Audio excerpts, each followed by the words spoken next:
Elle a les yeux revolver, elle a le regard qui tue.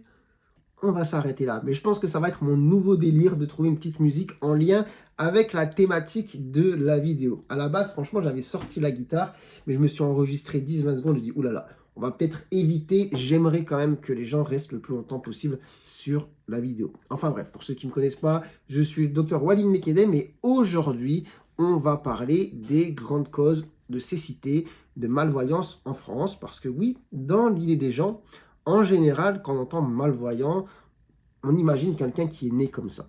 Or, il y a des centaines de milliers de personnes, voire des millions, en France qui sont concernées par la déficience visuelle, la malvoyance, qui est acquise avec le temps à cause de quelque chose en particulier que je vais décrire dans cette vidéo, et je vais décrire principalement les trois grandes causes. Alors, on va commencer par le glaucome. Le glaucome chronique.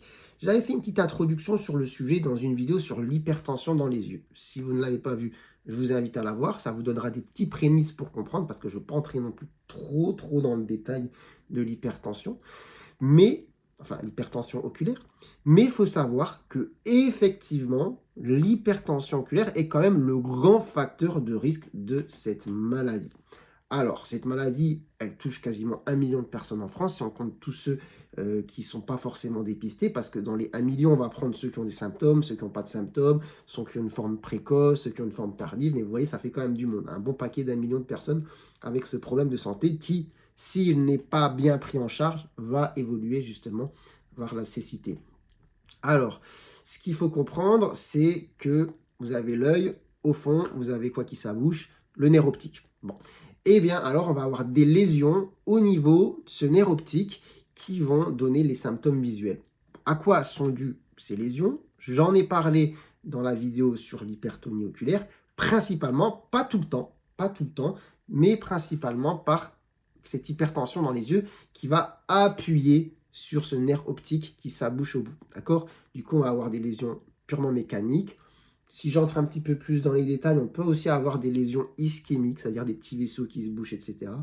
Enfin bref, si on veut parler de manière générale et de manière assez simple, ce qu'il faut retenir, c'est que dans le glaucome chronique, quand même, le principal facteur de risque, c'est l'hypertonie oculaire qui va comprimer le nerf optique et qui va aboutir ensuite aux symptômes.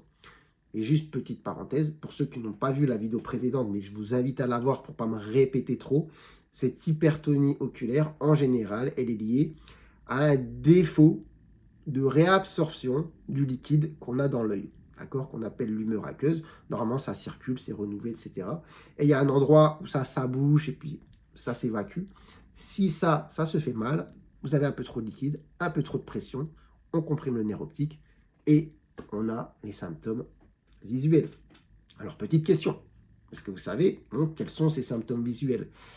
Je vais vous expliquer. Bon, déjà, on peut avoir des douleurs, forcément, pas tout le temps, mais on peut avoir les douleurs liées justement à l'hypertonie oculaire.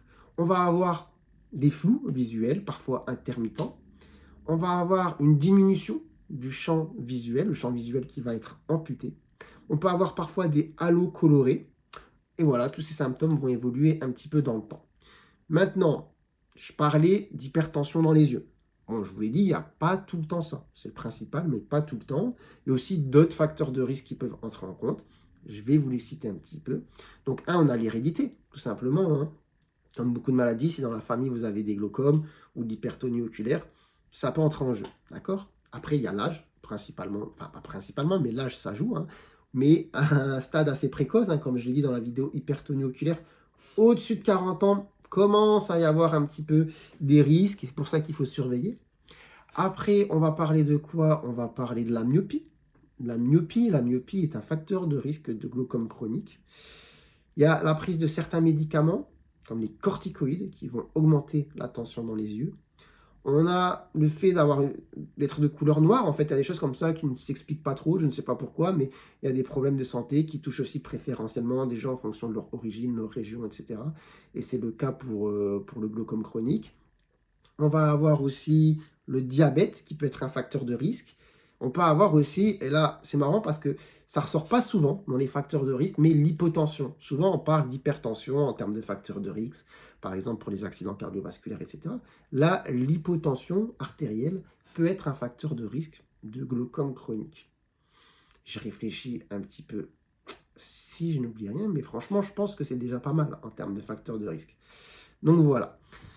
Donc voilà un petit peu les facteurs de risque de glaucome. Après, évidemment, il y a des formes, on va dire, moins fréquentes, comme les glaucomes, par exemple, juvéniles. Hein. J'avais parlé dans la vidéo précédente de Ray Charles, par exemple. Hein, si je ne dis pas de bêtises, lui, il avait une cécité dès l'enfance à cause d'un glaucome, mais attrapé très très jeune. Mais bon, ce n'est pas la forme la plus fréquente.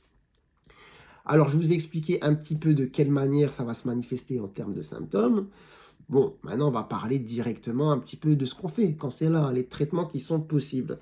Donc, on va commencer avec les traitements médicamenteux, des collyres, qui vont permettre, en général, soit de diminuer la quantité de liquide qui est fabriquée dans l'œil, soit d'améliorer sa réabsorption, d'accord? Et si on a un échec de ces traitements, qu'est-ce qu'on fait?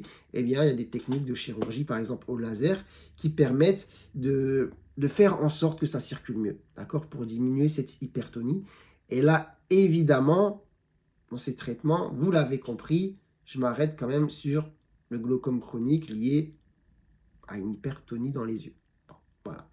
Mais c'est quand même l'important à comprendre, à savoir.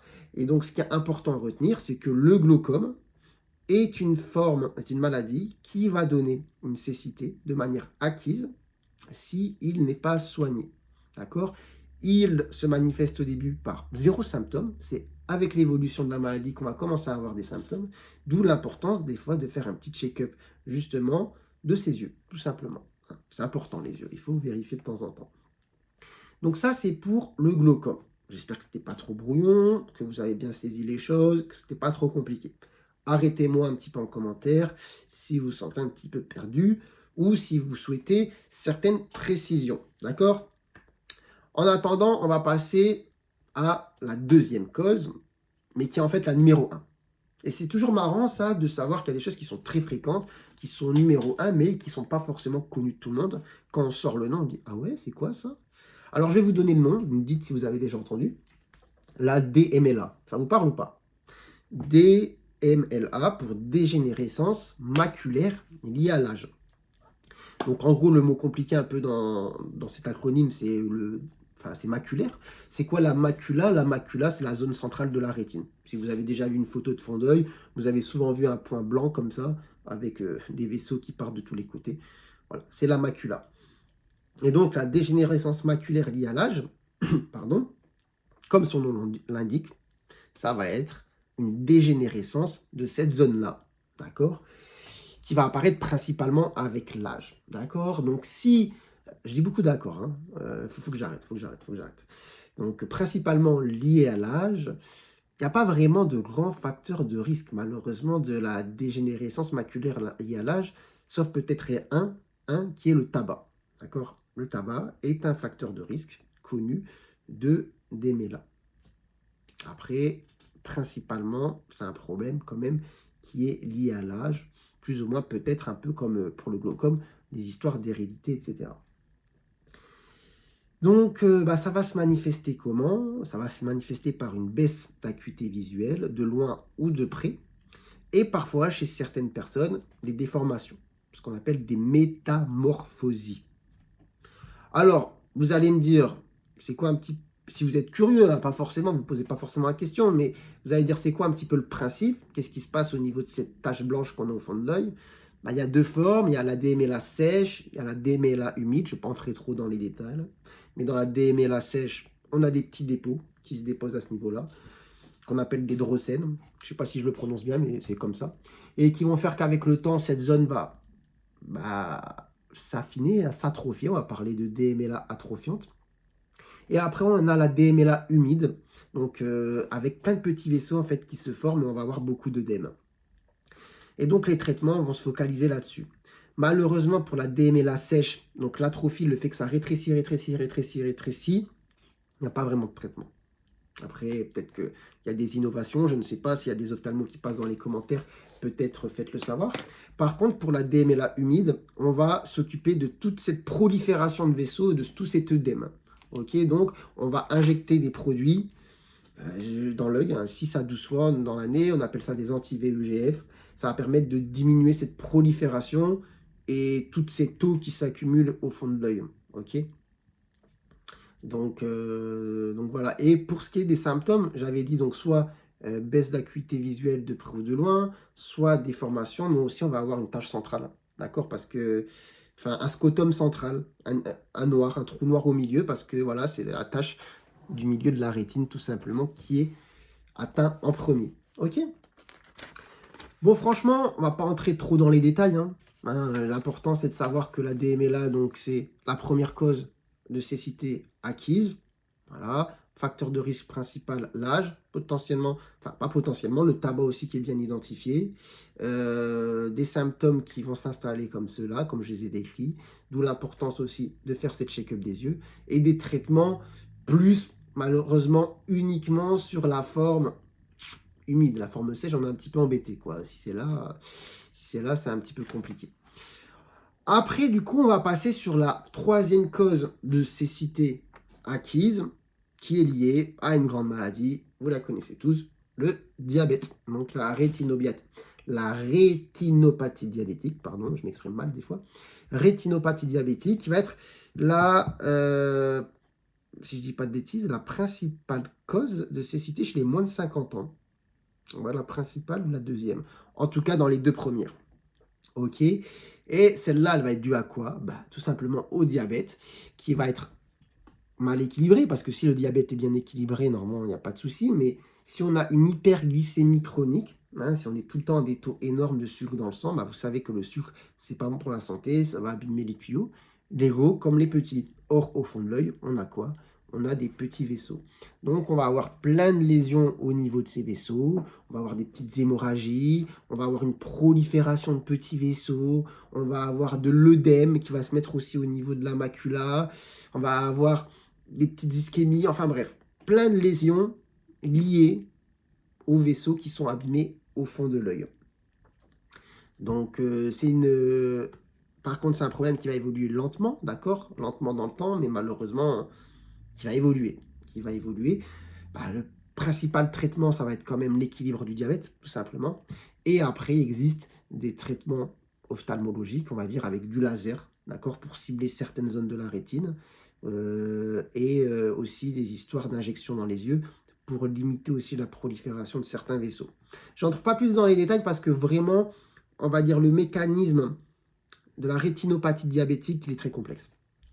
Mais ce qu'il faut savoir, c'est qu'il se passe quelque chose au fond de la rétine, principalement sur les vaisseaux. On a de l'œdème aussi, et tout ça, c'est lié au déséquilibre du diabète. Bon, ça reste accessible un peu au traitement, mais quand même, comme tout problème de santé, des fois quand on a une forme très évoluée, c'est difficile de tout récupérer, hein, vous voyez. Donc l'importance, quand on est diabétique, de faire un fond d'œil chaque année. Et surtout, bah, le principal quand même, de bien équilibrer son diabète. Voilà, donc je vais m'arrêter là, parce que ça reste quand même des vidéos assez compliquées, hein, techniques. J'espère malgré tout que vous avez tout saisi, que c'était pas trop complexe, que c'était pas non plus trop brouillon. J'essaie quand même de structurer un minimum les vidéos. Mais après, je pense qu'il faut rester simple aussi quand on explique. Il faut que ce soit un petit peu fluide comme ça, sinon c'est peut-être un petit peu chiant. Mais en tout cas, 3 grandes causes. Voilà, de malvoyance, de déficience visuelle, de cécité, vous appelez ça comme vous voulez, acquise, et ça concerne quand même beaucoup de monde. Donc, glaucome chronique, DMLA, rétinopathie diabétique. Voilà, en tout cas, j'espère que cette vidéo vous aura plu, que vous aurez appris des choses. Moi, je pense que je vais aller peut-être un petit peu m'entraîner pour m'améliorer sur du Marc Lavoine. Et puis, je verrai pour la prochaine vidéo sur quelle musique on va commencer.